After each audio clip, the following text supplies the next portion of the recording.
O motorista que dirigia o ônibus escolar, Areolino Fernandes, foi detido pela polícia assim que recebeu alta do hospital. Ele prestou depoimento na delegacia de Demerval Lobão e depois foi liberado.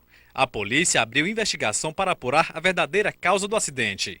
O motorista afirma que o ônibus apresentou uma falha mecânica. Já os estudantes que estavam sendo transportados dizem que o veículo estava em alta velocidade e no momento do acidente, Areolino Fernandes falava ao celular. A maioria dos estudantes tem idades entre 6 e 16 anos e foi atendida no hospital do município. Mas 4 jovens e o próprio motorista foram socorridos e trazidos para o Hospital de Urgência de Teresina com suspeita de fratura.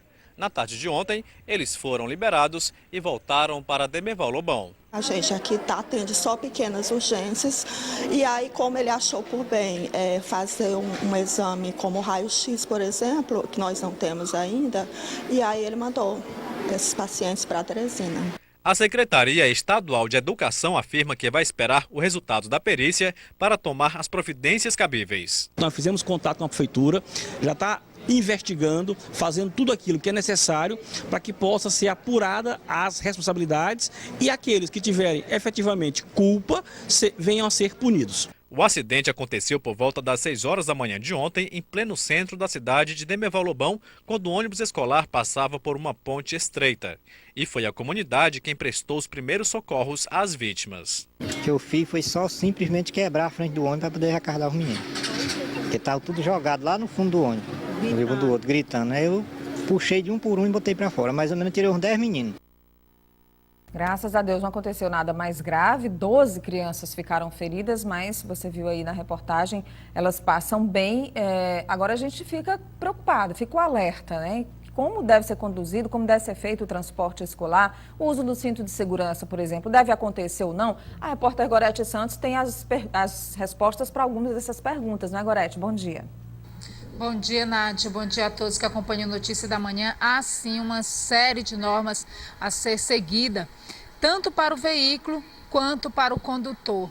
E o cinto de segurança é, sim, uma obrigatoriedade. Mas nós vamos conversar com o especialista em transporte e trânsito, o instrutor Sandro Costa, que pode trazer mais detalhes a respeito dessas exigências. Um bom dia. Quais são essas principais normas que precisam ser cumpridas? Bom dia.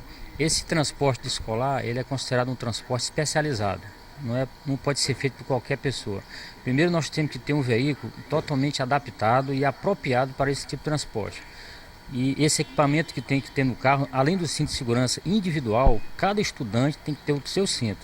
E é um cinto chamado de 2 pontos, ou subabdominal, além do motorista que é o cinto normal. Tem que haver o tacógrafo, para registrar a velocidade, o deslocamento, todas as anormalidades que vão acontecer na viagem. E o condutor tem que ser qualificado, ele tem que passar por um treinamento chamado condutor de veículo de transporte escolar. São 50 horas a aula que ele deve passar em sala de aula. Agora, essa questão do cinto de segurança é meio complicado para você fiscalizar. O motorista, por si, ele não conseguiria fazer isso sozinho no ônibus. É obrigatória a presença de um monitor em cada ônibus desse? Correto, existe legislação própria para isso. Diz que tem que ter, além do motorista, uma pessoa responsável pelas crianças, o adolescente, né? Aí esse é chamado monitor.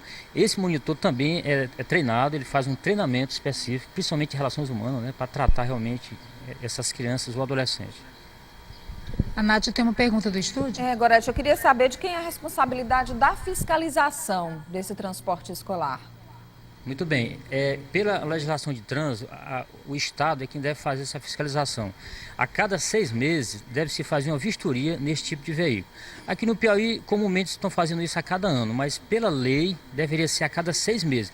Aí verifica se o ônibus realmente tem condições de trafegar ou não, porque ele não pode ter mais do que 10 anos, né, de trânsito, esse ônibus.